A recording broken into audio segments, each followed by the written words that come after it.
Tom Hutchison is in the house, everybody. Hey, come and join us today as we are going to talk all things Oz.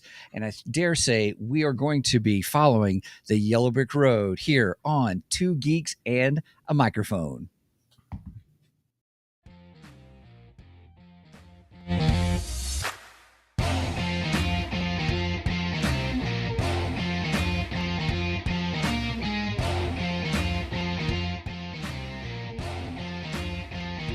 Hello there.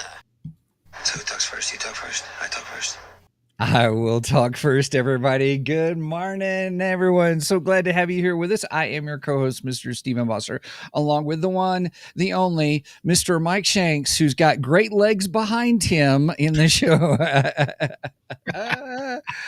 Mike, say hey to everybody. Good morning to all you geeks out there in Geekdom Land. And yes, I do have a couple new posters. We'll show those off in the Geekdar portion of our show. Until then, we got a guest with us. We got Mr. Tom Hutchison in the house. Yay. And he's here to talk with us about Jaws 2. Oz. Jaws 2. Next week will be Jaws 3. Just kidding. Here it comes. And he's going to talk about Oz today. All right. Sorry. I'm playing around with some of our new sounds that we have, which is, but I guess, I digress. Gosh. All right. I'll stop. I promise. All right. Well, cool beans, everybody. So, yes, we are talking Oz. I'm pretty super excited about this because as we get into the main part of the show, we'll be talking with Tom, regular guest. Tom, love having you with us. We always have a great time, and we are going to talk more about a new Kickstarter thing that he's got going on, but it's all about Oz. So, with that being said, we'll get going. Are we ready for some? Mike, do you have geeky? We have not. We've totally saved it for the podcast. We haven't even discussed what it is. I have no geeky news. Feast or famine, and this is famine. That's true, because like 2 weeks ago we said that, and then last week we had a whole bunch of stuff. Right. And then, yeah. Okay. Do you have any Geekdar? I do have Geekdar. Okay, let's do this. With the radar, sir. What's wrong with it? I've lost the bleeps, I've lost the sweeps, and I've lost the creeps. What? The what? And the what? You know, the bleeps, the sweeps, and the creeps. It's not all. All right. You ready? Yeah. So first one, I'm going to have to switch camera views real quick. Let's see if I can do this. All right. Bam. So those who are listening on the podcast, Mike is showing off something special. Yes, I have two new to me anyway, new Rip-A-Verse posters. I actually got these on sale for $5 a piece. So nice. Just say it, just being real. But I have the Yaira poster and I got the Bloodruth poster. And man, I've read Bloodruth 1. Bloodruth is great, good book. And I've read Yaira 1 and 2, and both of those are excellent. I love both of these characters. So I thought it'd be cool to change up the scenery a bit and bought me some new posters. Yeah, because you had Batman and I had Star Wars. Episode 3, which is the best. I'm just saying it's the best of the that's the best of the Star Wars movies. You're delusional, so I mean, there's that. Stephen, we're Two Geeks and a Microphone, where we highlight Stephen's delusionism. Anyway, so and then the other thing, since Tom is here, and the last time Tom was on, I ordered this while we were talking to him, but I got book 3 of his Legends of Oz book. And so now I'm up to book 3 of it. And he just informed me, hey, you don't have enough of them. I'm working on it. There's 3 more volumes and 2 spinoffs. Like, you got some work to do. Oh, I didn't realize you had spinoffs of Oz. Yeah. We did 2 spinoffs. We did a Scarecrow 2-issue miniseries, and then there's a TikTok 3-issue miniseries that are Okay. standalone stories. But the TikTok one has very direct connections to both the beginning of our story and I won't say the end because it's not the end, but the most recent volume 6. So it actually connects both sides of the storytelling. Yeah. Nice. Okay. Well, cool. Yeah, learned me. Oh. But now there's good news and bad news. The good news is you can get those TikTok issues on our website whenever you want to get them. They're all 3 are available. The bad news is Scarecrows are not available. Those are long gone. You'll have to eBay hunt those babies because they're in the wind. I do not have those. Oh, Challenge accepted. Oh, dang. Okay. And the Scarecrow issues were written by Pat Shand. You guys know who Pat Shand is? No. Do not. Pat Shand is a writer who worked for Zenoscope for many, many, many years, and he now has broken off. And among other things, he's done tons of stuff. He's done some stuff for Marvel and so on.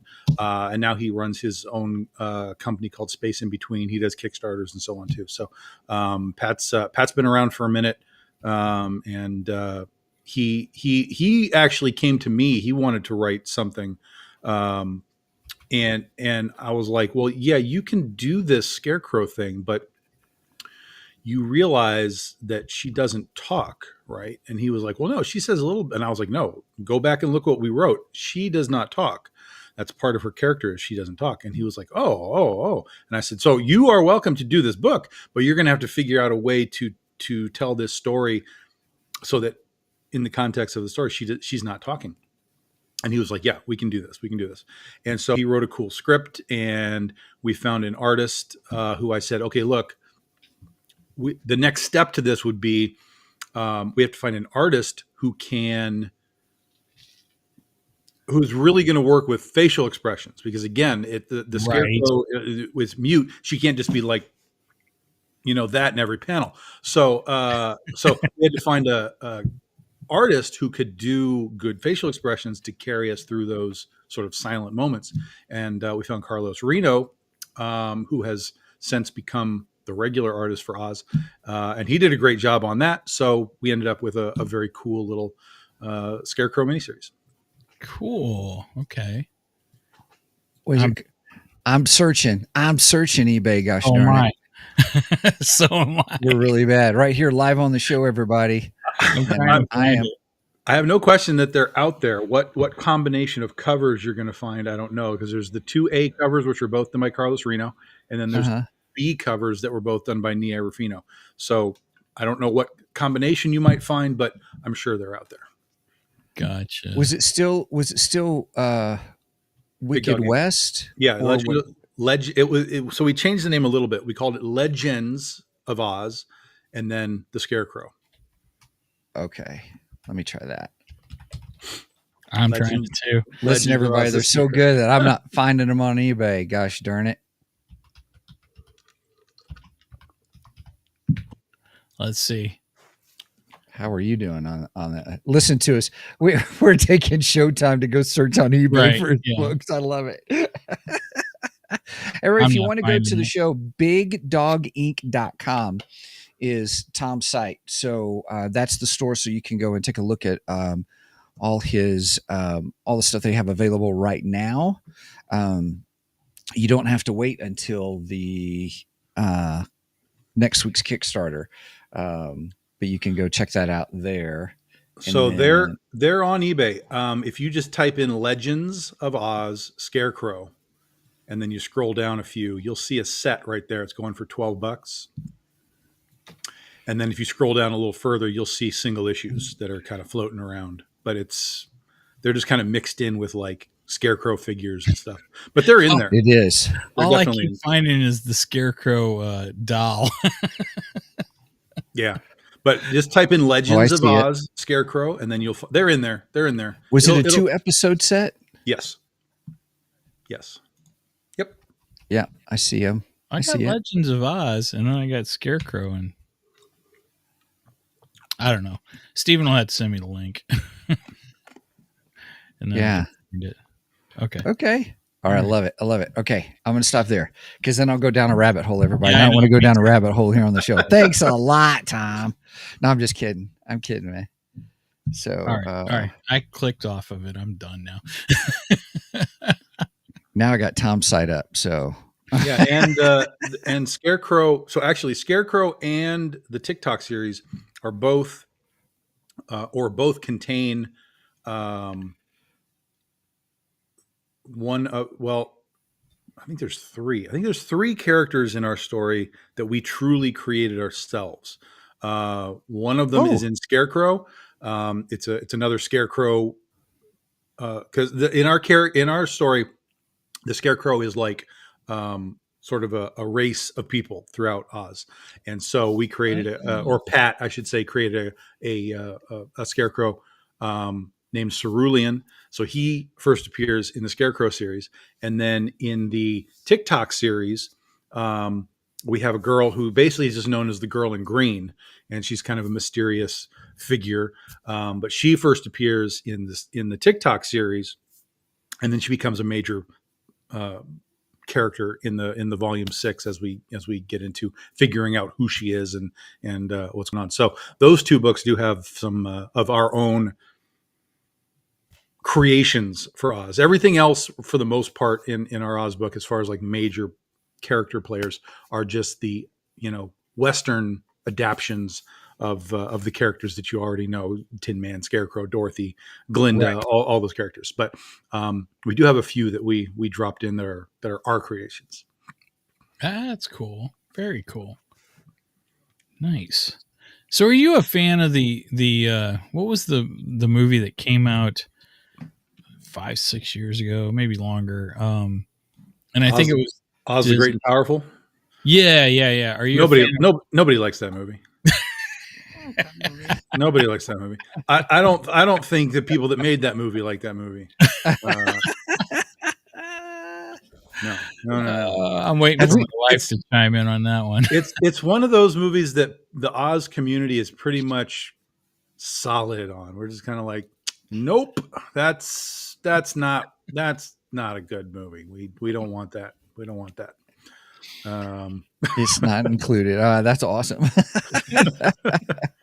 Yeah, and it was a shame too, because it's amazing cast, and it's Sam Raimi, and it's like, yeah, the visuals of it were cool, but it just it did not land for the community. And it's always funny to me, because I always talk to people about it, and I'm looking for the people that liked it. I'm actively in search of, did you like that movie?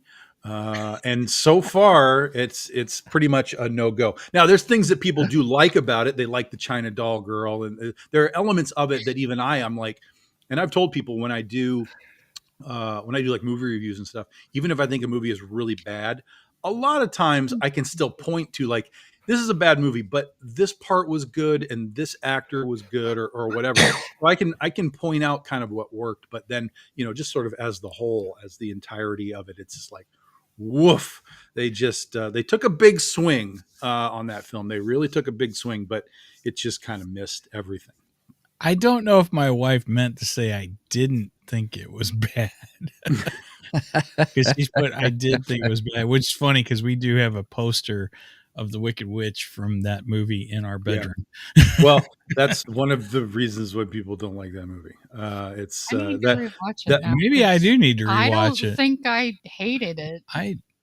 I don't remember hating it either. Well, and the other thing the other thing that's really, this is sort of the important part about like how people react to film and TV and whatever, is it's all context as well.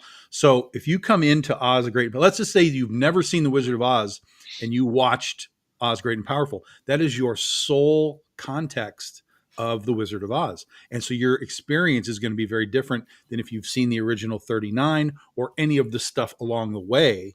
You'll have a bubble context of like, oh, this is The Wizard of Oz. Oh, I like what I see here. But then when you realize sort of the original Baum books, the original movie, all of the things that kind of got us to that movie, then you go, ooh, okay, now I see why people are like, this did not land the way we wanted it to. Gotcha. Yeah. Now, Sam Rogers asks, is this the same movie where the flying monkeys have wheels instead? I don't remember. No, honestly. there's no. I don't know what I think you're thinking of the Wheelers, Sam, because there are characters called the Wheelers. That's the movie. That's Return to Oz. That's the Disney movie Return to Oz. That is the sequel to the Wizard of Oz. That has Fariza Balk in it. There are characters called the Wheelers, where basically they're just dudes, but instead of hands and feet, they have wheels, and they're running around on their wheels, and they're literally called the Wheelers. I have a feeling that's what you're probably cross pollinating what we're talking about, because that was a Disney movie too. But that was, in fact, that's 40th anniversary this year, 1985, that came out. So yeah. And my wife's commenting about Glinda and the Witch, so. I've so changed my mind about Glinda versus the Witch. Glinda isn't really all that. Well, yeah, and see, all of that is context too. When you look at Wicked and you look at the original Wizard of Oz and you look at the original book and then you look at Oz Great and Powerful, Glinda is all different.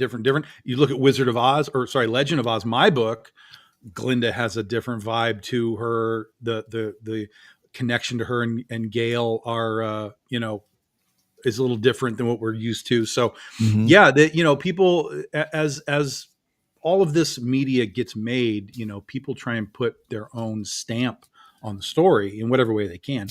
And sometimes that's, sort of retconning some of the things that we think we know. In order to make that particular piece of content work within itself. Right. But then sometimes it just doesn't end up working at all. Oz Great and Powerful. It just doesn't work. So Brenda did say she did like Oz the Great and Powerful. So. Mm-hmm. But again, I would ask Brenda, like, specifically, like, what is your Oz sort of awareness? What is your Oz context? Was that a movie that you were like, oh, I'm going to go see The Wizard of Oz, and that's what you saw, and that's your bubble? In which case, it makes total sense. She's been watching The Wizard of Oz since we were kids. So. Okay, all right. I mean, when she lists her favorite movies, Wizard of Oz is on top. That's the number one movie. So. Well, that's pretty much everyone's number one movie. Yeah, right. That's also the other thing. It's like everybody always has that at the top, and Oz Great and Powerful is usually somewhere towards the bottom. Not necessarily the bottom, but like bottom-ish. Mm-hmm. So her comment was, I thought of it as a different take on it. So. Oh, 100%. Yeah. It is a different take. Yeah. And that's why people didn't really vibe on it. That, the fact that they had like the Wicked Witch becomes the Wicked Witch because of a boy. Like, it's what are we doing here? This is nonsense storytelling. So, because in particularly in Baum's books and through a good portion of media, the women of Oz have all been very strong, for the most part. And so there's never really a sense of like, oh, we're boy crazy for the wizard and, things like that. Like that's, so it just sent people, like Tin Man, right? The sci-fi series, that's a very different take of the Wizard of Oz too, right? So it's not that the different take was bad. I think it just had elements that sort of triggered people in a way that they just were like, I just don't like. Oh my gosh, I watched the Tin Man and I barely remember that. Was that with Zoe Deschanel? Was she the one in that one? Yeah. Okay. Alan Cummings was the Scarecrow, and yeah. I thought we really liked it. I thought we did too, but man, it's been so long since I watched it. I may have to re-look it up and see if I can remember. Yeah, Tin Man is a really interesting moment in time because it was something to the effect of like the most watched TV movie of all time, or some crazy stat like that, because it was spread out over like 3 episodes. Right. And so it is a movie, but it was like a television event thing. Like a mini series. Yeah, right. Exactly. And a lot of people mostly liked it. some people had a few little things that they were like, well, again, like I don't like that the Emerald City, there's like hookers in the Emerald City and stuff. Like, I get it. Like that's a weird departure. Right. Um, who played the wizard? Oh, geez. Richard Dreyfuss plays the wizard, and he plays like this sort of lazy, like, oh, things are so weird in here kind of wizard. And it's like, what is this? Like, well, this is really strange. So the people have some kind of specific, I don't like that. It's like Oz Great and Powerful. I don't like that, but other parts of it work. Right. So, Gotcha. but Tin Man for me on a rewatch is hard to watch. It's a little too long. Again, it was a TV miniseries, so that's why. Right. But it was a little too long. I felt like it really could have been like just a 2-hour movie and be done. The whole thing was built up throughout all the episodes, talking about the Gray Gale, the Gray Gale, the Gray Gale, and I'm like, well, I know what that is, but when we finally get to the Gray Gale at the end, it's like 90 seconds and the Gray Gale is done, and it's very underwhelming what they do with the Gray Gale. So I'm like, oh God, you guys are just like missing. You're building all of this up, and then like this story just crumbles sort of at the end. So it's I think it's worth a watch. If no one's seen it, it's definitely worth a watch. I don't know how many rewatches it's worth, but definitely if you have any sort of, Oz interest, for sure, watch it one time for sure. Right. Gotcha. It is on Peacock. There you go. Those who have Peacock, it is on there. And Brenda said Return to Oz sucked. Return to Oz, again, it's one of these things where I have very specific memories of these things. Because I remember when Return to Oz came out, I didn't understand what it was because the designs were so different from the 39 movie, and it was billed as a sequel to the 39 movie. So I was like, why does everything look weird? Like, why is the Scarecrow different? Why is the Lion different? Why is everybody different if it's a sequel? Because in my mind, a sequel is Star Wars, Empire Strikes Back, Return of the Jedi. That Everything looks the same. Chewbacca is the same through all of them. Han Solo is the same through all of them. So how is this a sequel? It looks wonky to me. Yeah. So I never saw it as a kid. I didn't see it till many, many, many years later, on like HBO or something. And then I just actually recently watched it this year because it was the 40th anniversary. So I'm like, yeah, let me go back to this. And it's a wild movie, man. It's a crazy wild movie. But if you think about when it was made in 1985, you're talking about things like Secret of Nim, Dark Crystal, right, Labyrinth, right? So it was in that period of like, let's just make some sort of darker things. So it fits right into the mold of what was being made, was that the time of the Black Cauldron? Black Cauldron was during that time too. Sure. That was because I remember that was the one everyone got upset with Disney about. It was so dark and all. Yeah. I like this comment from Brenda. I try to watch anything Oz, any Oz things, each like a multiverse. That's what they are. I mean, that is what they are. Yeah, 100%. That makes 100%. Sense. Yeah. See, Stephen, now we even have the Oz multiverse. Oh gosh, right? Yeah. Stephen hates the multiverse. I don't hate it. I agree with Angie from Geek Girls Gaming. I watched the first 10 minutes and got bored. Awesome. I'm teasing. That's funny. Well, I'm okay with Elseworlds. Like I love Gotham by Gaslight. Like let's put Batman in a different kind of universe. I don't want to say multiverse, but because it's not multiverse, I get frustrated with because it's when people try to. Yeah, it's still connected. It's all the same. We're trying to create canon, all the same story, but we're going to throw in a multiverse. Oh, here's a multiverse thing. So I don't have to worry about connecting with anything, or I don't have to worry about canon stories, or I can make it up as I go. I just think for some things, it's a cheap cop out for bad writing. Well, I'm just saying. I will geek explain for Brenda that I think what she really means is actually Elseworlds than multiverse. Yes, because I don't think Brenda understands the difference between Elseworlds and multiverse. Did you just geek explain me? Yeah, I just did. To my wife, by the way,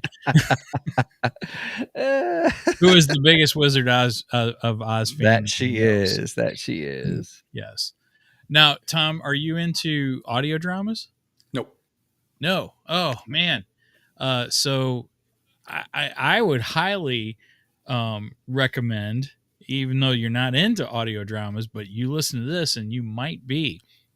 There is a company out of England. They're called Big Finish Audio. They do mostly Doctor Who, but they've done some other things besides Doctor Who. Like they got some rights to like some of the really old early Star Trek stuff. They've got Martian Chronicles, which I love their version of Martian Chronicles. It's fantastic. But they do The Wizard of Oz, and I think theirs is a much more closer. we'll go with that one.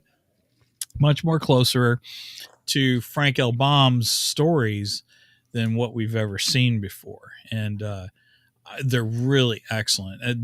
They are really top notch in the audio drama. I personally, I think they're the best. They're DC High Volume's getting close to them, getting very close to them, but Big Finish is still the best. Here, sorry. I'm trying to duplicate something because I want to get the. Okay. I was going to try to bring up my. So if you want to dip share. your toes into the audio drama era, go check out Big Finish's version of Wizard of Oz. It's really, really good. It's one of my favorites. I'm way too visual in my I don't know, my consumption. Okay. So I it's remember the only one that I do remember. This was when I was a kid. Is they did a Star Wars radio drama back Yes. I don't know, whenever they did it. That I remember listening to, and even then I was kind of like, well, again, it was sort of like Oz, right? I was like, nobody sounds right. Like what's happening right now? And it was because they got different actors to, play these parts. Except for Mark Hamill actually started in that. Yes. Yeah. Well, of course he does everything. But yeah, it was very strange for me to kind of have that as a kid, noticing immediately, like something's wrong. Oh, I don't know what's happening. And I think Anthony Daniels was in it too, because Anthony Daniels almost always plays C-3PO. Correct. Yeah. There's very few times you will see or hear C-3PO and it's not Anthony Daniels. However, Lucasfilms does have a secondary C-3PO that's official and has Anthony's blessing. So there is one guy out there who gets to do it. But for the most part, it's Anthony Daniels every single time. Well, and I would imagine he'll probably do something similar to James Earl Jones when he gets to a point where he's going to, pass on, that he'll probably sell his voice so that it'll be eternal at that point. Yeah. Yeah, they're going to want that for sure. Mm-hmm. I mean, how do you not want C-3PO's voice? Of course. Yeah. But I really like the Big Finish version of it. It's one of my favorite versions. But I'm also kind of an audio guy.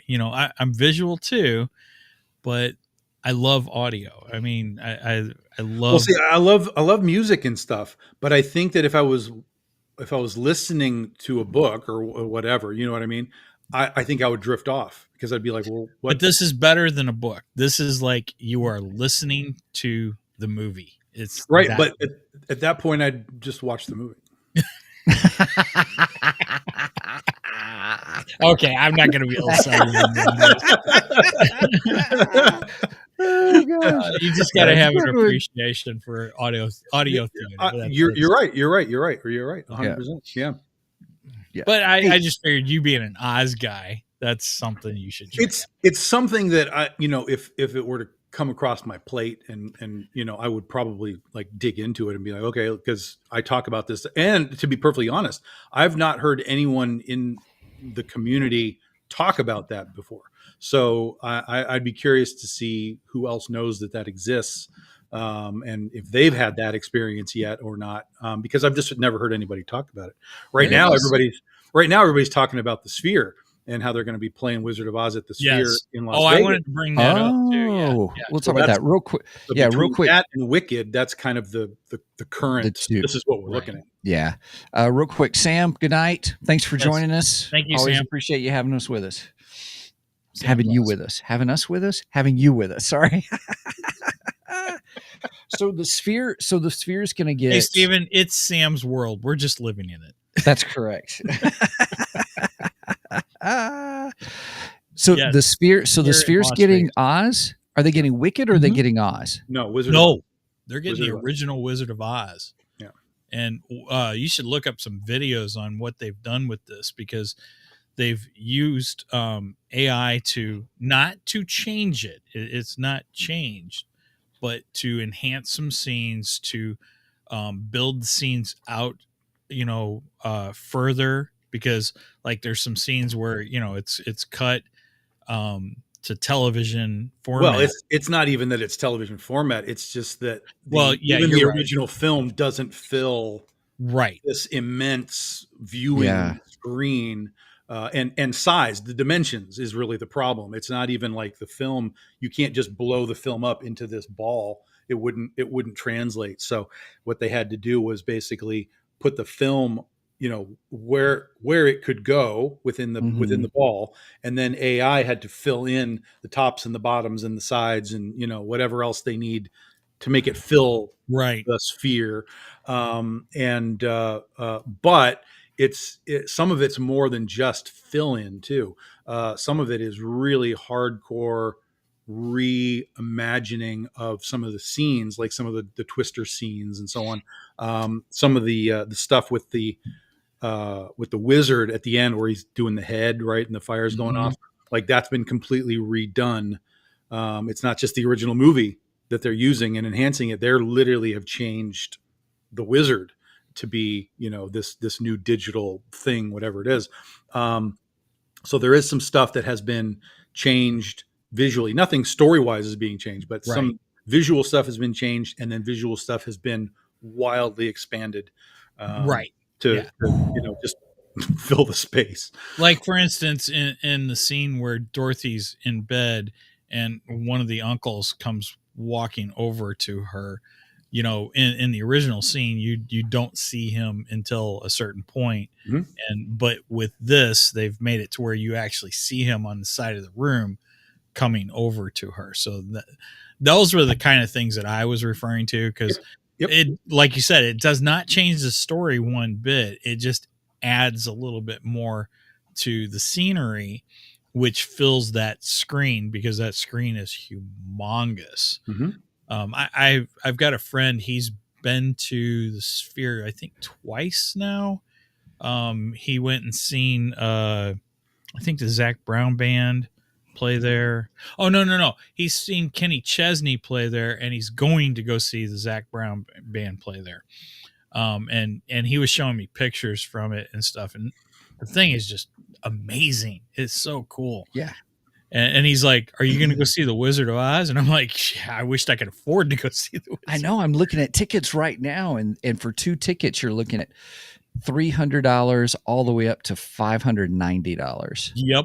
Oh, those are the cheap tickets. Right. Exactly. In the early days of this thing, you're talking about $1,000 a seat. Yeah. You have to, because it's going to run until something like May or something like that. So there's going to be there's a period of time. Was it going that long?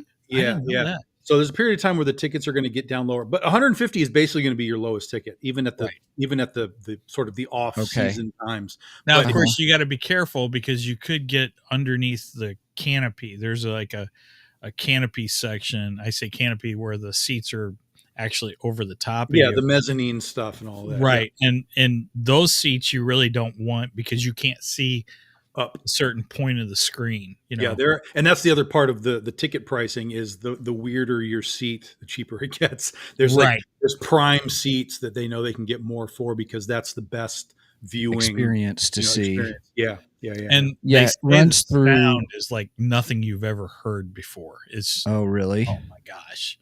Yeah. March 31st, last day for tickets. March. Okay. Yeah. So yeah, you're right. April. Yeah, So we need a whole bunch of Ko-fi subscribers. So I can take Brenda to see the Wizard of Oz at the Sphere. in Yeah. Vegas. Yeah, I'm going to be, I think I'm going to be at Albuquerque Comic Con in January. So I am going to make the attempt to hang a left at Albuquerque, as Bugs Bunny usually says, and, Right. and head to Vegas after that, and Nice. take a shot at seeing it before it goes away. Oh, Yeah. dude, if you go see it in the Sphere, you've got to come back and tell us about the experience. Yeah, for sure. That'll be amazing. Oh, Yeah. and I will be so jealous. And my wife will be even more jealous. I mean, as far as visually striking films, I think Star Wars would probably be the next best thing for that. Oh my God. Yeah. But, Yeah. oh, can you imagine the trench run in that thing? Oh gosh, that would be so cool. Oh gosh. Ah.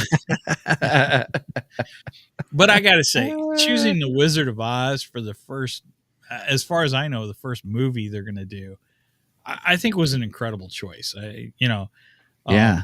Such a legendary film, and it has such an impact on Well, and cinema that's why it's getting shit on for this, because people are like, "Oh, get that AI out of here. I don't want all this other stuff." Like, there's these purists of don't touch Right. the movie, and I'm like, this isn't like George Lucas where he's going back in and making Right. special editions that are going to Right. change the movie forever. This Right. is just like an event, a moment. It's not like you can even take what they do and put it on a Blu-ray, because it wouldn't translate to your screen at home. So this is just its own external experience. I understand if you don't like what they're doing to it. I have no problem with that thought process. But again, for me, I'm more cheesed at what Lucas did to the permanent state of Star Wars than I would ever be with just like a moment Exactly. of time with this kind of event. I totally agree. I mean, to me, this is just a fantastic.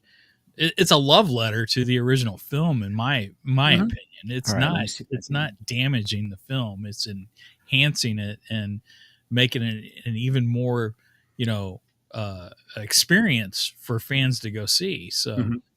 I don't get why people would be upset. And you know what? You don't like it, don't go see it. That's Well, yeah. I mean, I understand why they get upset. I mean, it's because it's something that means something to them. I think the reality, though, is it's less what they're doing and more they're reacting to AI, right? Because Yeah. people are so very anti-AI. So in their mind, they're like, well, if you're going to do this, why don't you just pay some people to do it? And I'm like, well, listen, people are being paid to do this. They're just Yeah. using Oh, yeah. AI. But the prompters Right. and the people that are doing it, they're being paid, so, but because we understand that AI pulls from the internet and pulls from things that already exist, and it's, theft, and however you want to determine that, that's kind of, I think, what the biggest reaction is, versus like, hey, we've made this, bigger. Yeah, they're showing, or everybody, we're watching kind of a clip of some of the behind the scenes of how they've This created is the scene it. I was talking about too, with the uncle walking into the scene and such, Yeah. which is pretty. I think that's cool. And again, it doesn't take away from the film at all. I think it adds to it. Right. It adds to it. And like Tom said, they're not changing the film permanently. Like, okay, this will be the version you get when you go buy the Blu-ray, or for that matter, this will be the version you watch when you watch streaming. No, this is not going to be, because if you can repeat this in your home, I want to see your house. Yeah, you can't get the IMAX experience at home. You're not getting this at home. Right. So, Exactly. Yeah. that's why you go to IMAX, is because that's the only way you can see it in that, Exactly. that format. So that's the same thing here. It's just IMAX on steroids. I watched some documentaries on them building the Sphere itself. They had to get the largest crane in the world brought in from, I don't know, I think it was Japan or something. I don't remember where it was at. They had to bring it into the United States. They had to assemble it, and it took like 2 other cranes to assemble this gigantic crane to put the top of the dome on. I mean, yeah, if you can repeat that experience in your house, I'm impressed.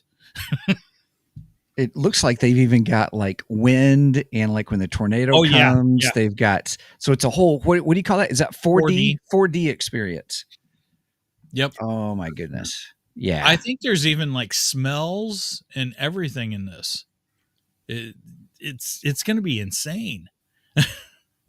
Oh, well, Tom, thanks for making me aware of it. I'm just saying, this is yeah, So, that'd Steven, be this is phenomenal. what we got to do. We got to buy our wives tickets. We got to go out there, Right? and we got to make this a Two Geeks and a Microphone event. Oh my goodness. Yes, we are. So thanks for indulging me there a little bit, so I could. So we all could of watch you, that a little bit. we really need some Ko-fi subscriptions. Please subscribe. That's funny. Shameless plug there. Anyway, Shameless plug. Love it. Love that's it. cool because Well, I really wanted to get to this fair. I had heard about that, and I wanted to make sure we included that in this conversation.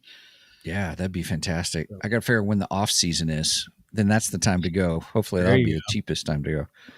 Is there really an off season for Vegas though? Yeah. Really? There is. Yeah. And it's kind of because it's similar to everything else. It's like when it's summertime and whatever, you would think that's the off season because it's so hot there. But it's when people have Yeah. their vacations and whether it's summer vacation, whether it's people taking their work vacations, whatever it is, people don't go to Vegas in December. Like that's just not. It's not high time for shows. It's not high time for specific events, et cetera, et cetera, et cetera. So there's definitely times where it waxes and wanes, through vacation time for there. Yeah. So that's why you can go, if you go and you look into, some of these weird months, Yeah. you can get cheaper tickets, but the cheapest I've seen, even as I've been going through all these months, is about $150. $150. Yeah, Brenda says tax write-off ticket. Well, we have to make money first to make it a tax write-off. So Right, that's correct. Steven and I already discussed this week. Again, Ko-fi subscribers, please. You're right. No, that's okay. So, Tom, let me ask you this. You mentioned the oh my goodness, Wicked earlier. Have you read the book Wicked? You have not read the book. I haven't read the book. I never saw the play. But the irony of that is that Wicked is semi-directly responsible for my book existing. Do you have volume 1 there, Michael, with you? Yes. You want to show that? See if people understand just exactly what I'm talking about. Because we had to pay a little, because the reality is I had to pay tribute to Wicked right there. So for those that know Wicked, the playbill and the posters for Wicked have Elphaba on the front with her head down, smiling with the hat over her eyes, and that's the poster for Wicked. Yes. And so I love this cover. I think this is a fantastic cover. Fabulous cover. So I directly paid tribute to Wicked with that cover because Wicked is where this came from. Because at the time, like I said, I'd never seen the book, hadn't seen the play, but I was going to go try and get tickets to see the play. And so I was looking at tickets, and that image of Elphaba just got burned into my brain. I saw it a million times as I was looking for tickets. So when I do my cons, I don't fly. I just pack up the van and drive. So back then I was at, well, it's probably at Phoenix. Yeah, Phoenix Comic-Con. And I had been looking for the tickets, and as I was driving back, I was driving from Phoenix to New York. Here, I'll show book 2 too. Yep. So I was driving from Phoenix to New York to go to Ostravaganza. And so as I was driving from Phoenix, I was going through Phoenix and New Mexico and Texas and all of that. I was thinking about Wicked, like I got to get these tickets, And so that image of Elphaba got in my brain.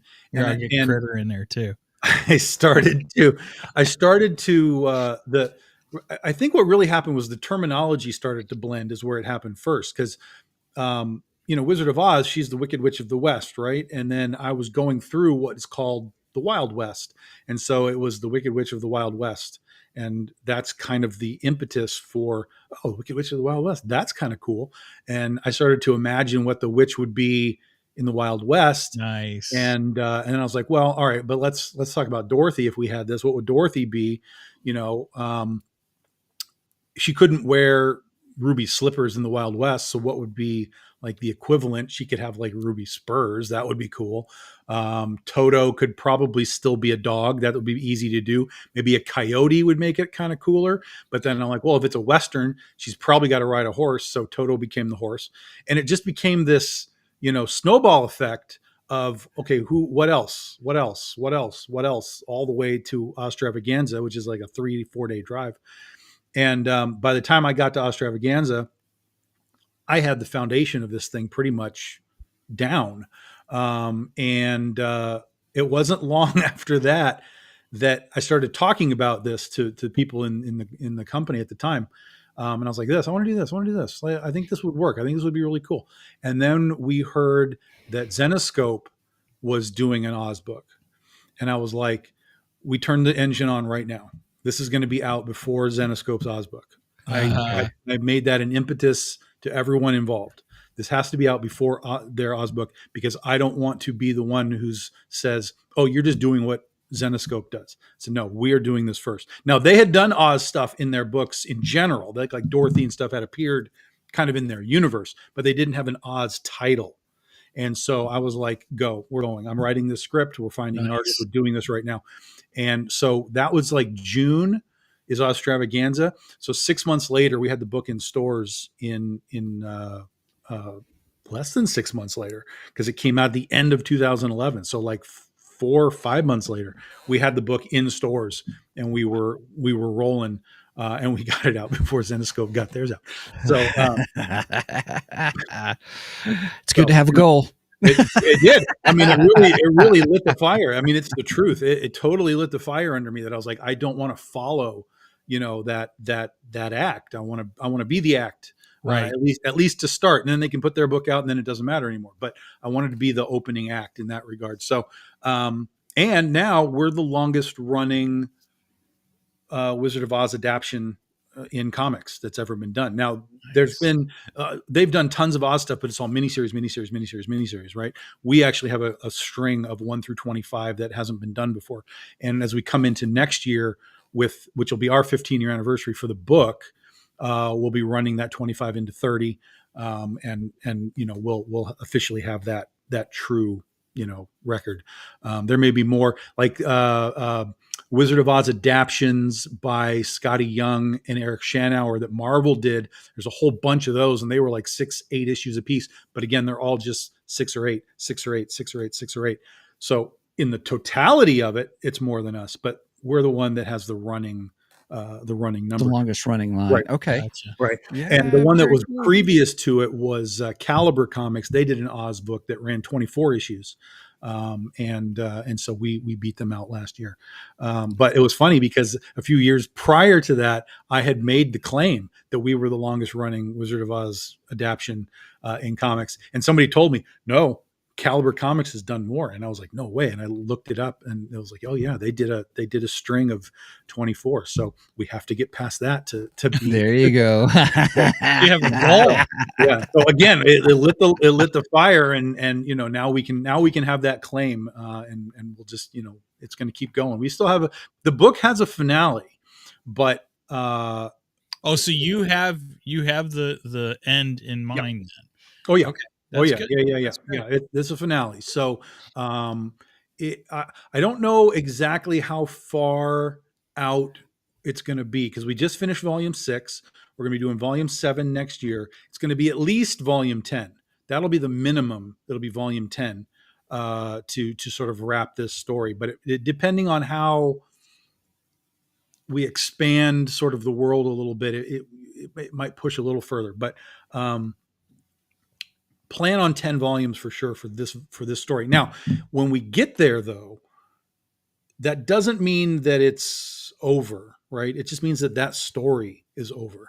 Right. And so Oz would still exist. These characters would still exist. So if we were to decide to come back into the world in some capacity, whether it's with Dorothy or without her or whatever, the door will remain open for the Wicked West to continue on if we choose. But there is a very beginning, middle, and end to what I want this story to be. So you're not going to be like Little House on the Prairie and blow up the entire town at the end, right? Everything burns. Everything burns at the end. Yeah. So real quick, Tom, we've yeah, got go ahead. nobody for anybody saying, where can I buy this graphic novel? Tom, please. So you can get these books on our website, bigdoginc.com. You'll go there. You'll click on comics. You'll click on the Legend of Oz section, and it'll break it out for you, so you can find whatever single issues, depending on how you want to read it. We do have some single back issues. You can get those. We do have some variant covers if you like the art. We have those. But if you just want to read it, we have the trade paperbacks, and there are 5 trade paperbacks currently. And then volume 6 is only available as floppies because that's the most recent volume. So it's not a book yet, but they are available as the floppies, and those would be issues 21 to 25. And I have 1 through 3 so far. Now for the there's collected editions. So what do you have happening next week? So your Kickstarter, we probably should talk about the Kickstarter. Sure. Yes, definitely. So volumes 1 through 4 that you can see there, volumes 1 through 4 are basically about to be out of print. I have very, very low remaining quantities of 1 through 4. And so I had to make a decision. I was like, well, all right, are we going to just reprint all these 4 books? Maybe put new covers on them or something? Or do we do what the market has really latched onto of late, which is the idea of these big collected editions? They call them omnibus collections, ultimate editions, all kinds of different terms for them, compendiums and so on. And so I decided that instead of reprinting the 4 individually, we're going to make one big 500-page book. Omnibus. Which will be the first 4 volumes all put into one big book. It's not all 5 because we just got those 5 in print. So we have plenty of those 5s. So it'll be the first 4 all in one big book. It'll be roughly 500 pages.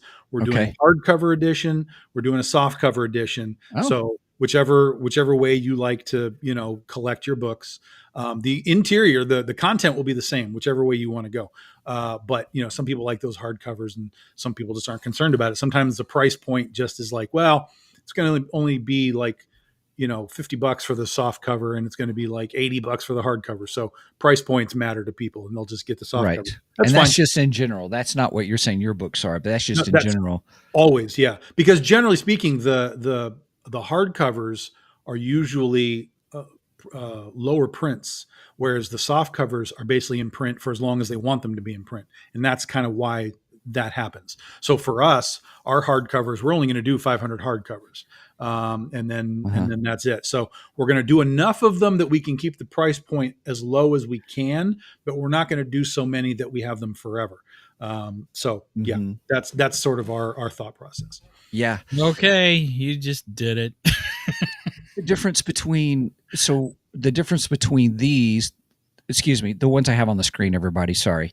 We've got the collected edition. So you're saying it's going to be the first 4 collected editions are going to be in an omnibus.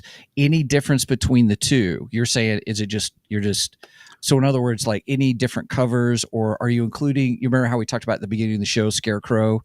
Does it include any of those, or is? No, it is volume 1, which is issues 1 through 6 of the original miniseries. And then it's volume 2 through 4, which is issues 1 through 15 of the ongoing series. Okay. Right? Yeah. All right. And so that'll break out to about 21 issues, 15. Yeah. 21 issues of the book. It'll have all the cover galleries. It'll have design stuff. It'll have whatever sort of extra content we can put into it. So you guys can really see kind of where all this came from. and that'll be the book. Scarecrow and TikTok. We're planning to probably do a collected edition of all of it in one book, because it's only 5 issues. So we'll probably do a collected edition of that next year sometime during the 15-year anniversary. So that way we'll have this book done. Everybody can get what they want and they can be caught up on the story. And then we'll bring the side stories, those books as a collected edition sometime next year. And then we're also going to be doing, so we've been doing ever since our 13-year anniversary, we've been doing these anthology books, BD 13, BD 14, this year BD 15. So BD 16 next year will be all Oz stories. So I've already picked 2 of the characters that are going to have 2 of the stories, and I have to decide on what the third one is going to be. One of those 2 stories is a character that already exists in our Oz world, and one of them is one that does not. So I went through the Oz lore and mythos of L. Frank Baum and found a character in a situation that I was like, that fits 100% with what I can do with Wicked West. So that one is going to be in there. He'll be a brand new character. And then we have one that is already existing. And then we'll have the third one, which will probably also be something that's already existing. One of the sort of B or C level characters that has kind of been running around, and, we'll give them a little more story that way. And then throughout the year, we'll be doing volume 7 of the book, which focuses on primarily General Ginger, and her sort of quest for revenge against the Kallidas that killed her family, and the connection that she now has with the Gnome King and the gnomes, because they're helping her with her thing. And that all kind of, you kind of see that happening at the end of volume 6, all that kind of builds up. So it'll be primarily General Ginger's story, but then it'll also take us, at the end of volume 6, Ozma's back. We have the problem with the guns now. There's things that they have to deal with. So it'll be primarily General Ginger, but there will be also Ozma and Dorothy and Glinda and sort of them. But they'll take kind of a back step to the forefront of General Ginger's story, and then we'll get, and Dorothy's back here, and so on and so on and so on. And that'll lead us to, to what we'll do with volume 8 as we get closer to the end of the overall, story that I had planned. All right, you talked me into it. I ordered volume 4. Well, volume 4 is interesting because it, again, similar to what we just talked about, how we're going to take Ginger to the forefront and then the other characters kind of step back. With volume 4, it was kind of a similar thing where we did the origin of the flying monkeys, and so Tin Man and Tip and Scarecrow and all that, their story kind of fell back a little bit while the monkeys came forward. It's also a point where, interestingly enough, I don't know what the hell I was thinking, but I kept challenging the norms of Oz and the expectations of the audience, because, spoiler alert, at the end of volume 1, obviously Dorothy beats the witch, and we have our own ending that allows us to keep telling the story, right? Yeah. But Dorothy doesn't fully appear again for almost a year in the story, as far as the releases, like issue 12. There's one moment kind of in there where we get a little Dorothy scene. We get a hint of kind of where she's at after beating the witch, but she doesn't really fully return until like a year later. And that was me saying, I can write Oz without Dorothy, and I'm going to prove it. Because everyone else, whenever they write Oz, they write Dorothy. Right. Yeah. Because when Zenescope did their Oz, they wrote it about Dorothy. And I told myself, I said, look, I know where she is. I can put her in this book anytime I feel like I need to, but I'm going to show you that I can write this book in a way that no one else writes this book. And that's what happened in that kind of time frame. And then once Dorothy's back, she's back a lot, big time in the Flying Monkey story. And then from there, she's back. I won't really go into the spoilers of her situation in those books. But again, it was something that in my mind, what we did with her has never been done with Dorothy or the Witches of Oz before. Nice.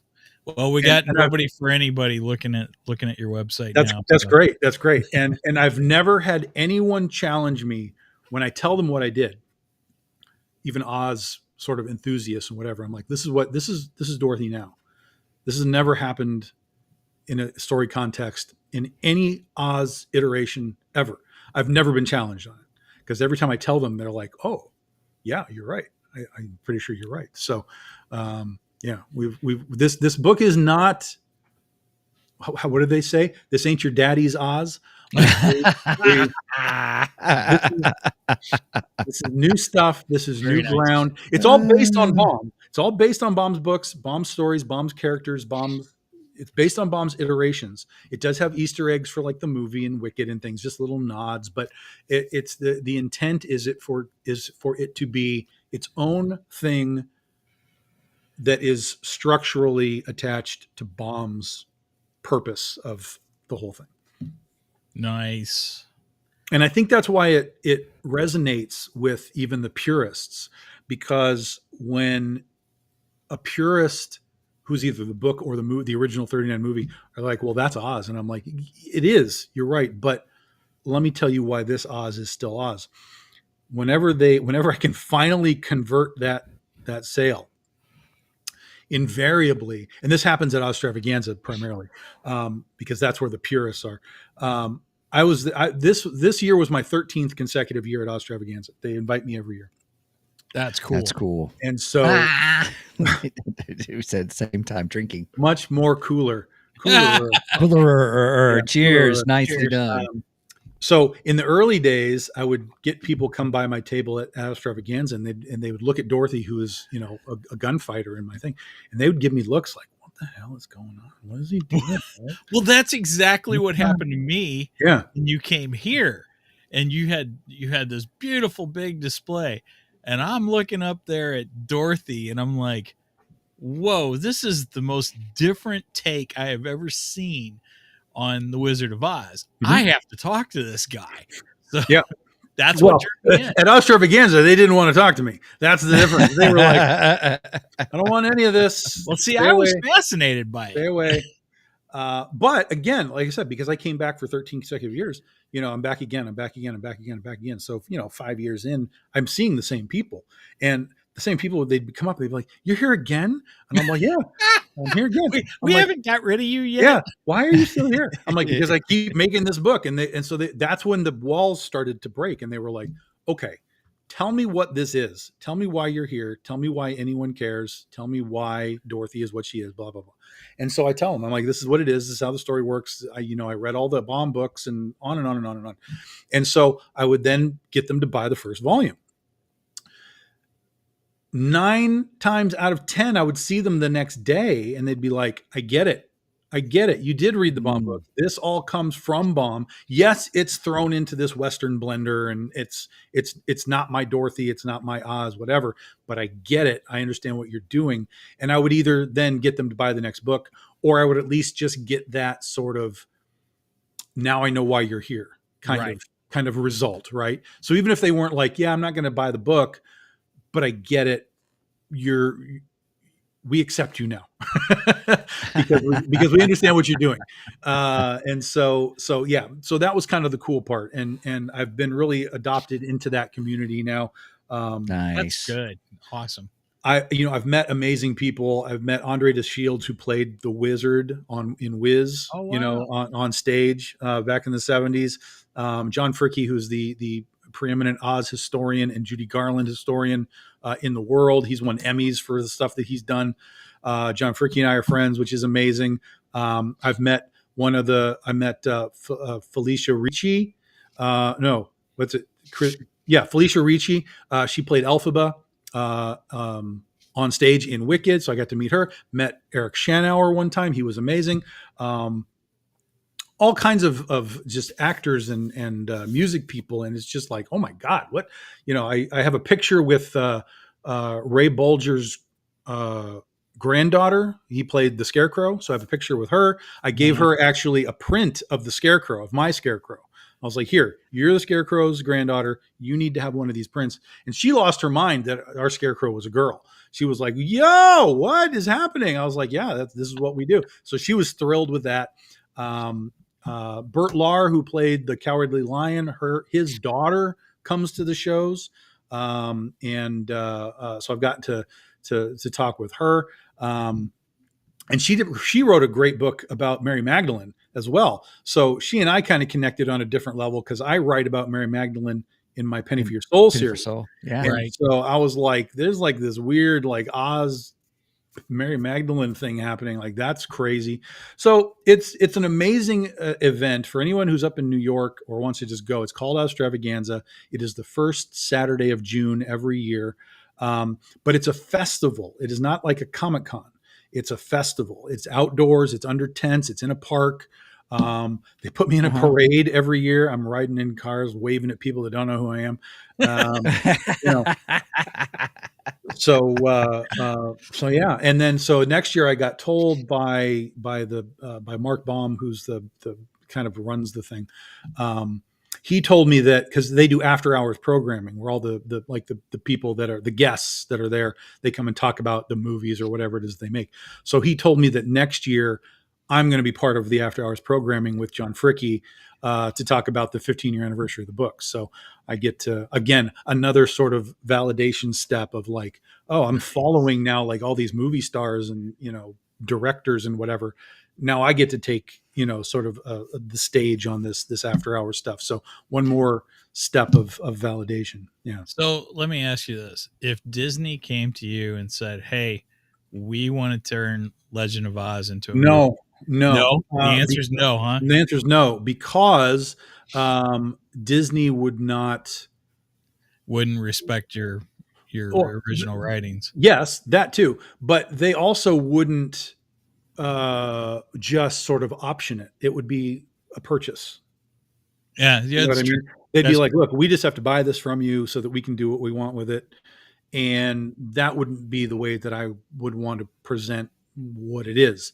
So Sure. I would be same thing with like Netflix. People are like, oh, take it to Netflix. I'm like, Netflix just buys things outright. And then you work within that framework if they want you to work within that framework. Otherwise, they might just give you a check and just, whisk you on your way. So we've actually talked about just internally doing something ourselves, be it a live action thing or potentially even just translating it into animation. Oh, I think this would be fantastic as an animated series. Yeah, we do too. We do too. And that's kind of the rock that we're standing on right now. Nice. Okay. We have everything we need. We just would need to find a animation house that would be interested in taking on the job. And, Right. What does it really take to make, let's say, a 90-minute, animated thing that we could put on a Blu-ray and take to movie festivals and whatever. What does it truly really take? And what are the chances of us getting some aspect of, like a name attached for our Dorothy voice or, something along those lines to kind of help solve the thing, So do you have anyone in mind that you would like to hear voice your Dorothy? No, I really don't, because this is really new, and I'm sure there's people that I don't even know who they are. Oh, I'm that sure. would probably be perfect, because I don't really watch a lot of TV, and that's where a lot of these new actors and actresses kind of come up. Like I barely knew who Sydney Sweeney was, and apparently she's been on TV forever. Well, I'm going to vote for Tara Strong to voice your Dorothy. Oh, look, Brenda said it at the same time. Yeah, Tara Strong. Who's Tara Strong? Tara Strong is help me, Megan. She's lot. Harley Quinn. She's a lot of people. The Yeah. entirety of my childhood. Yeah, right. The entirety of Oh, I Megan. got you. Okay. Raven. She's Raven from the Bubbles, Teen Titans, Bubbles from Powerpuff Girls. Timmy Turner from Fairly Odd Parents. Mm-hmm. A lot. She's done a lot. She's primarily in the DC in the Batman universe. She's primarily been Batgirl. Yeah, Batgirl. Mhm. I forgot about that too. Yeah, She has played Harley, but she's most known for Batgirl. right. Yeah. When we actually, I think the only reason we didn't get it done is because it was too soon. We didn't have enough content. we had this almost sold as a TV show about 10 years ago. And we were actually at a point where we were casting. We were like, okay, who do we want to Oh, do wow. this? And there was such a brilliant moment that could have happened, because we had talked about Catherine McPhee being Dorothy. She had just come off a show, I think it was called Nashville or something. She was just coming off of Nashville, and Catherine McPhee, for those that don't know, she was an American Idol singer. Yeah. And then she went and did some TV shows. But even when she was on American Idol, she sang Over the Rainbow. So there was this great like meta connection with her that we were like, Catherine McPhee would be amazing to put in this role and give her this TV show. And I lost my mind when that was being suggested. I was like, no way, this is real. And then of course, as we continued to climb the ladder and talk to the people that were in charge of this particular studio, it all fell apart, and they were just like, no, we're not going to do this. I was like, oh my God, opportunity missed, like so hard. And what's really frustrating, this is the part that really, what does Peter Griffin say? Really grinds my gears. One of the reasons they didn't say yes to it, that they told us, they were like, look, Westerns do not sell. And I was like, do you know the history of Hollywood, sir? Right. Like, what are you talking about? And now here we are 10 years later, there is a wave of Westerns happening. Yellowstone and all Yellowstone. This. I mean, it's a wave. I mean, we would have been at the crest of that wave of Westerns. And we would have been doing it in a way that no one else is doing it. Oh, yeah, yeah. You'd have a complete different take on the Wizard of Oz, making it Western. And it would have fit in great. It would have been awesome. But yeah, the steampunk thing was happening, right? We vibe on the steampunk thing, like it was, everything was there. But we just could not convince these two guys that it was worth, optioning, and not even an option. We didn't even get option money. They didn't even like pay us a check to kind of hang around for a minute and like convince them or anything. They were just like, we got to that point where it was like, it's either going to be, here's a check, or it's going to be get out of my office. And we got get out of my office. Get out of my office. I was like, oh my God. And then the guy that was helping me sell it, he was like, yeah, this is normal. This is Hollywood. This is how it works.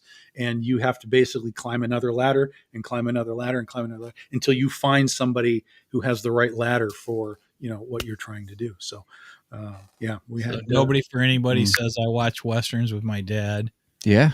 Yeah. And then my wife said they were idiots. I'm telling you. And now we're in a position where we're legitimately looking at, okay, look, how do we do this? Even if we made like a 30-minute thing, right? If we were to be like, okay, let's plan for this, just like Tin Man, let's plan for this to be a 90-minute movie, but let's make it in 30-minute increments, right? And that way we're not like breaking our backs to get it done. What would it take to make this to this to this? And so we have it, and we have no, I'm not going to say the other part. There was something else that I'm not going to talk about that until it's done. But through the Oz community, there are people who we have talked to that have some clout, and they were like, yeah, I'll do that. So I was like, oh, all right.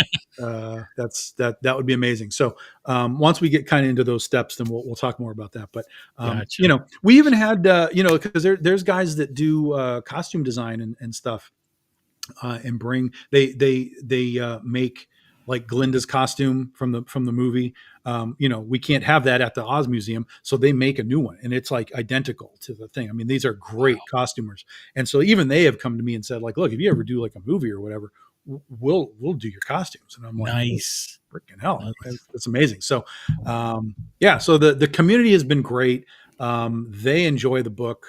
And for the most part, there's still the dissenters, but for the most part, everybody in the community enjoys the book. And whenever we kind of talk about like taking another level up, they get excited, which is amazing. They get excited. It's not even them like, oh, Tom's going to like make a movie out of this thing. Holy cow. They get excited. And that's really the sign that you've kind of become part of the community, because they get excited for you to make a new thing and bring it, it's going to come to them eventually, and they're like, oh, I want to see that movie. I want to see that cartoon. I want to see whatever. Like I told them next year, we're going to probably 90%.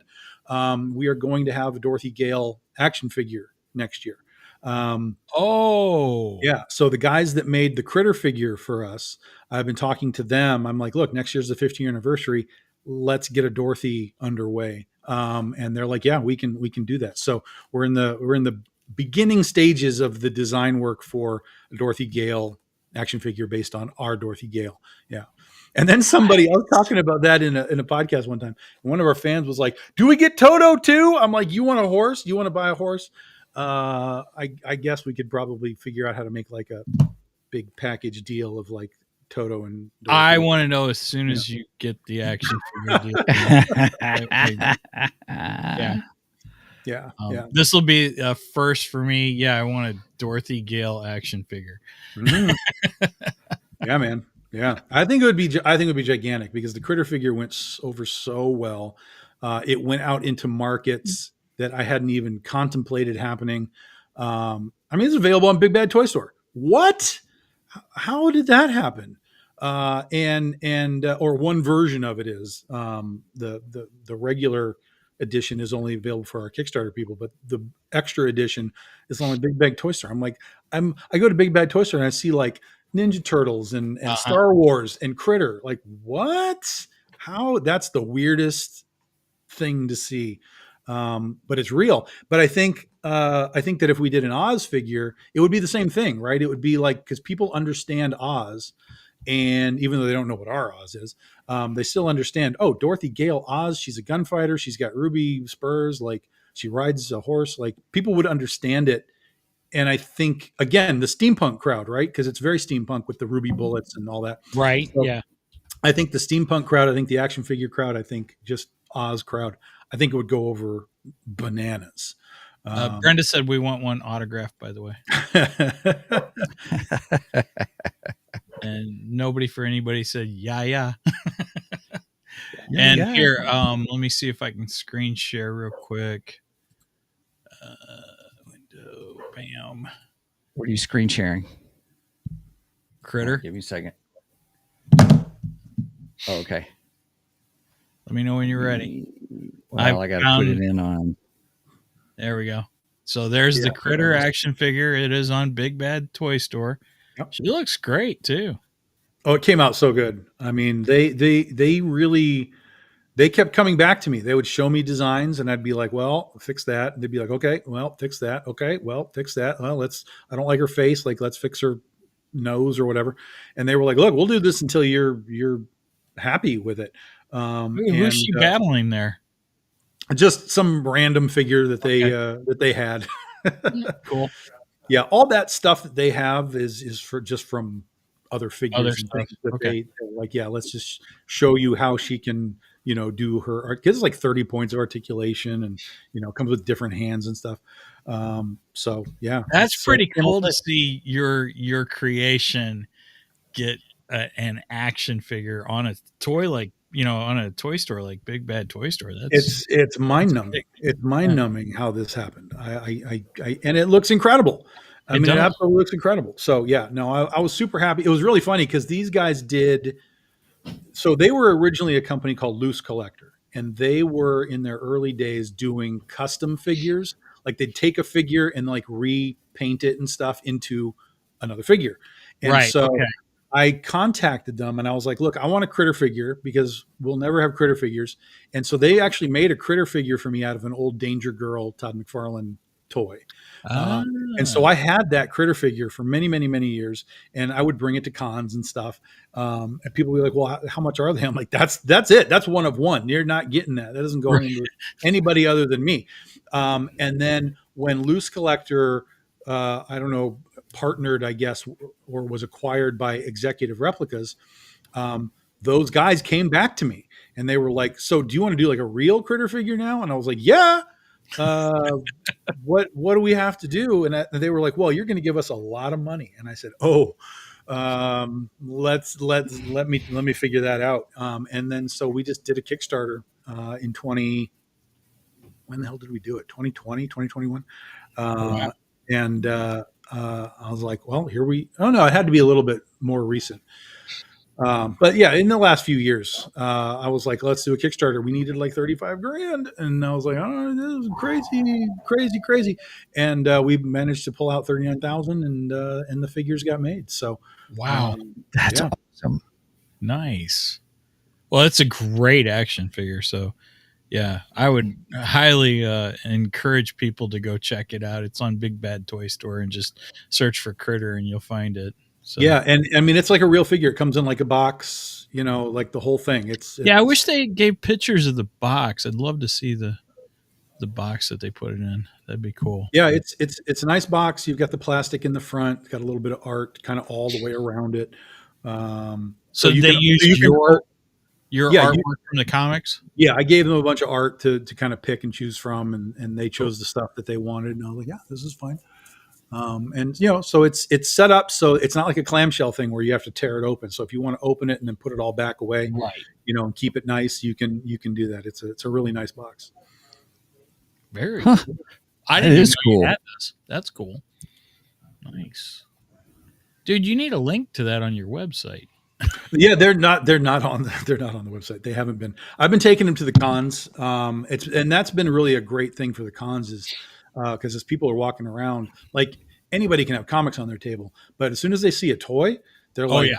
"Oh, what is that?" And I'm like, "Well, let me tell you what that is." And so it really has changed the perception of us as a company, and it's changed the perception of the character too. So it's not just that it's like, "Oh, there's another superhero." It's Oh, kind of this- like saying, no, these guys are legit if they've got an actual toy.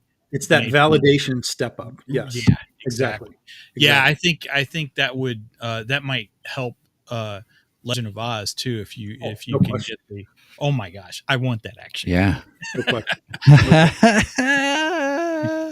Just put my name on the top of the list. I want it. Right. Yeah, I probably need. I would guess if we do it, it'll probably be around this time next year. Okay, cool. Because we've got the first half of the year is going to be very busy with a lot of stuff. But and that is the cover for the omnibus trade paperback or hardcover. Either way, you're going to get that cover. Nice. And That is and a so- great cover too. yeah. So Mhm. that's Nia Rufino. She is the only artist.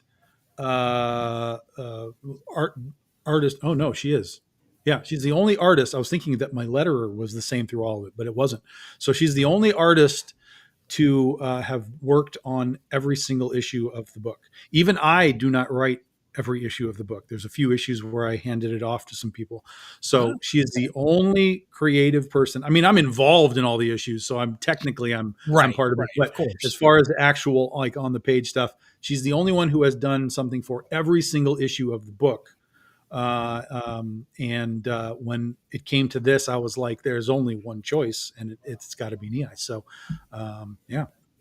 And you can see her ruby red bullets and Yep. the ruby red pistol grips too. Yep. Which I love. That's awesome. Oh gosh. Yeah, I want an action figure. Because that's gonna look great. Yeah, it'll be amazing. It'll be amazing. And then so next year, Nia is actually going to come to Ostravaganza. It'll be her first time there. So it'll be me and Nia at Ostravaganza next year. So if anyone had a thought of attending, it'll be a good year because we'll both be there. Cool. Very cool. And where is that again? It's in Chittenango, New York, which is basically middle north of the state, like kind of Syracuse type of area. Mhm. Yeah. So it's like I got a it's friend about from the about- Syracuse area. Yeah, it's about 2.5 hours drive from Buffalo going that way, and it's about an hour and a half ish from Syracuse. So it's kind of right in that middle zone. But it's up in Chittenango. It's in Chittenango because that's where L. Frank Baum was born. So it's Okay. a celebration of his birthday. His birthday's in May, but they were always having weather oddities in May in New York. So they pushed it down to June so they would kind of have a more stable weather from year to year. So it gets hot there sometimes, but it's never rained. Like we've never had it's rained. Let me rephrase. We have had rain, but we've never had the parade rained out. which was interesting. And that almost happened this year.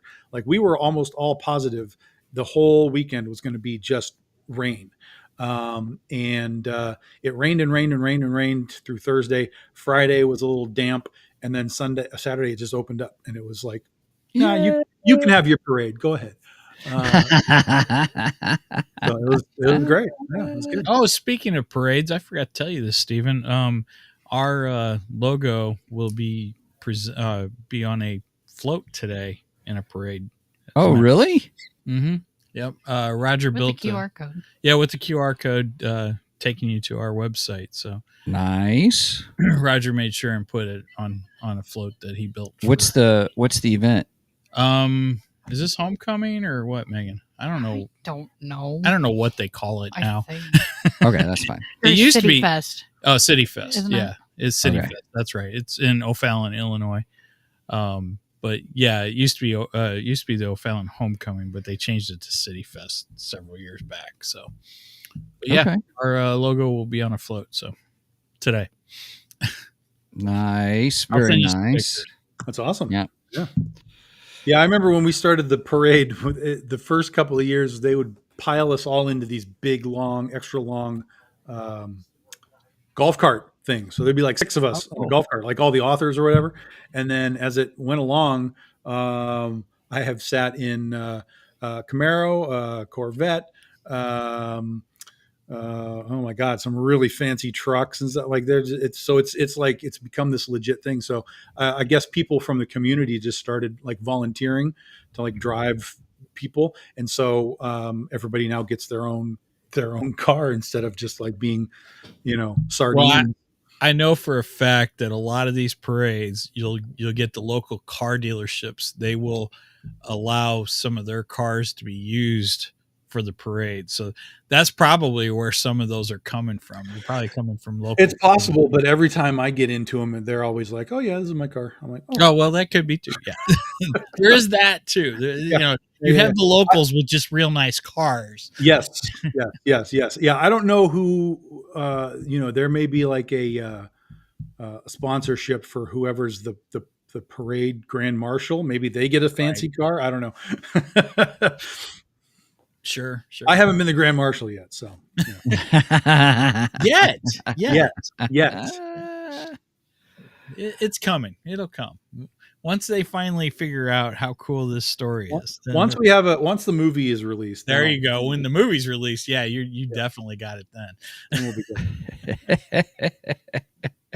good. Awesome. Oh man.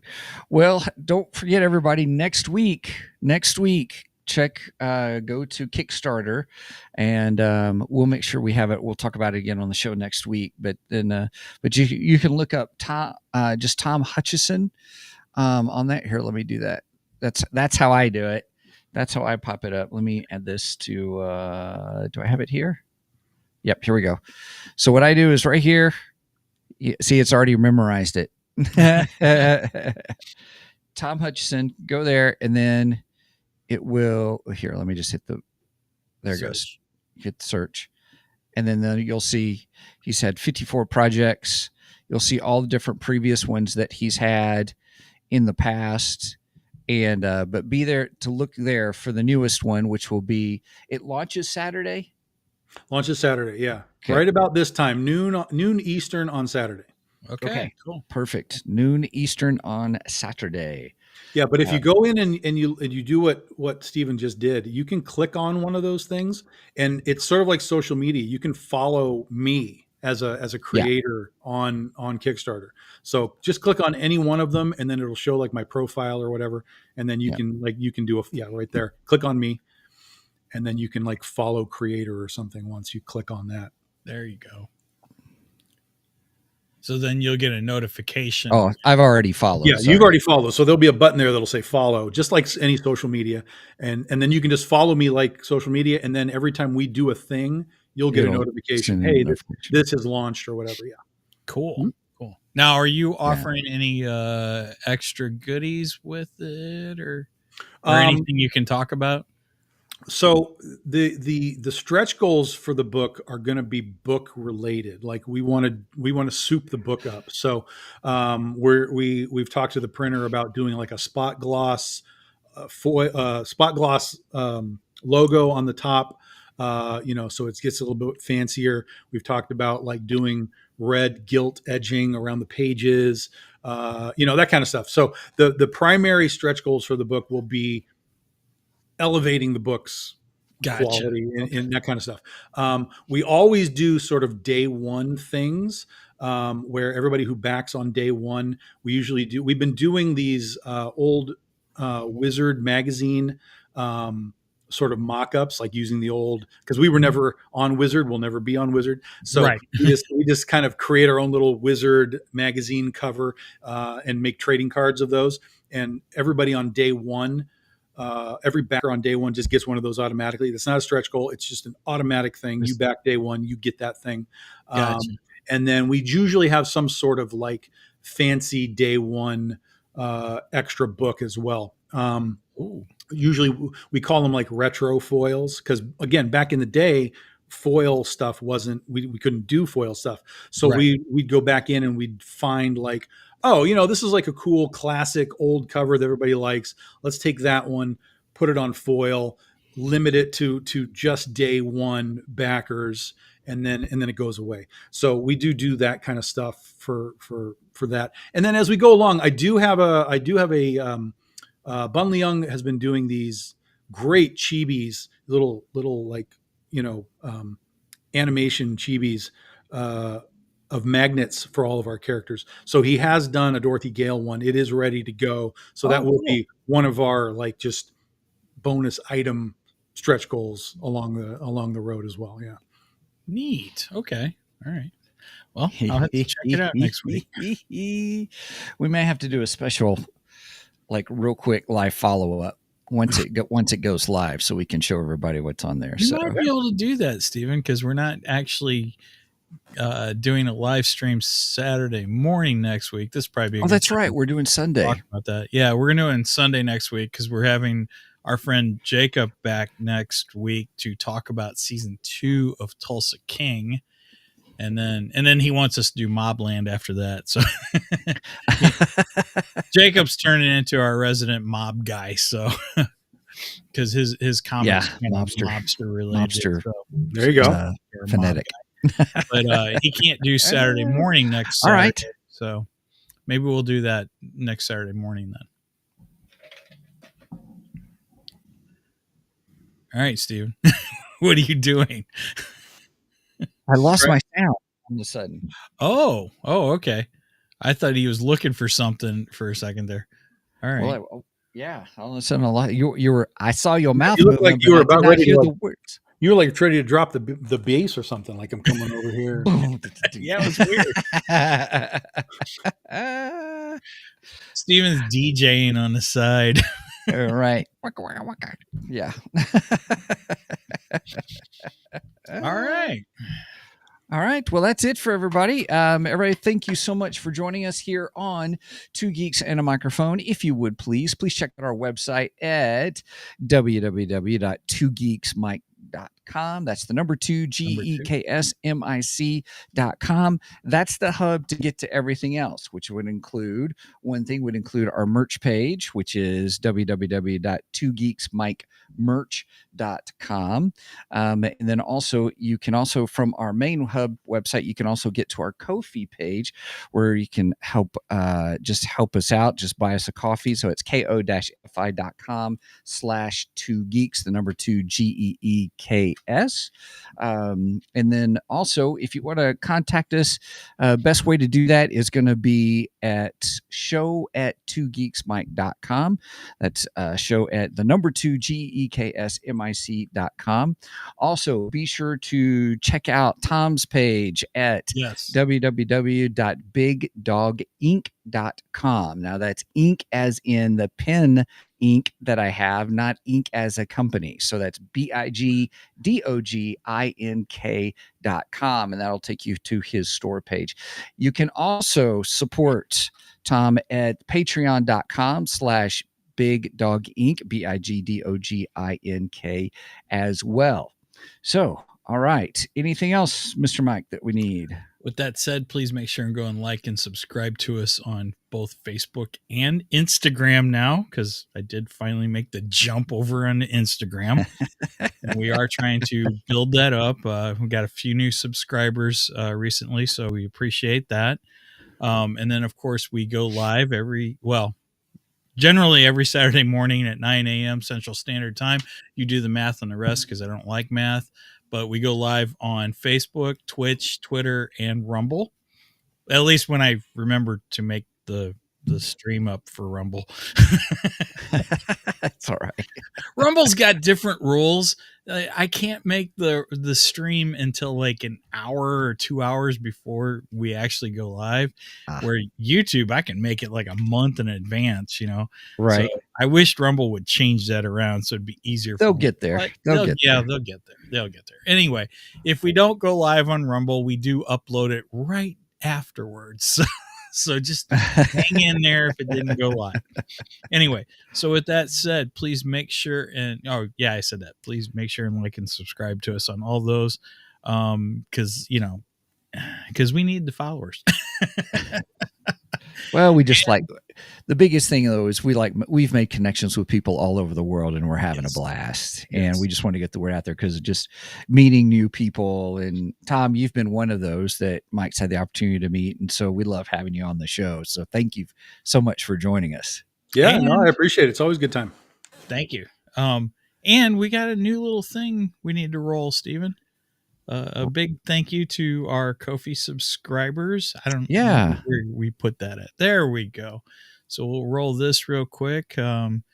Just wanted to give a shout out to our Ko-fi subscribers. So if you're watching, Josh Wilson, Jeffrey Wright, Sage Page Omega, me, Michael Shanks, Brenda Shanks, Megan Shanks, Eli, 3 Geeky Dads. We appreciate you guys. Geek Dad Derek, Geek Girls Gaming, Go for Fluffernut, Tammy Beecham, and John Keller. We appreciate you guys very much. So. Yes, thank you so much. All right.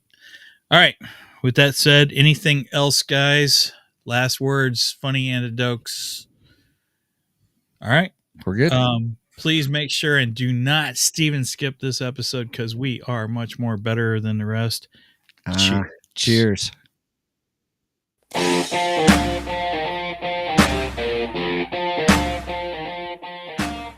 Thank you for joining us today on the Two Geeks and a Microphone podcast.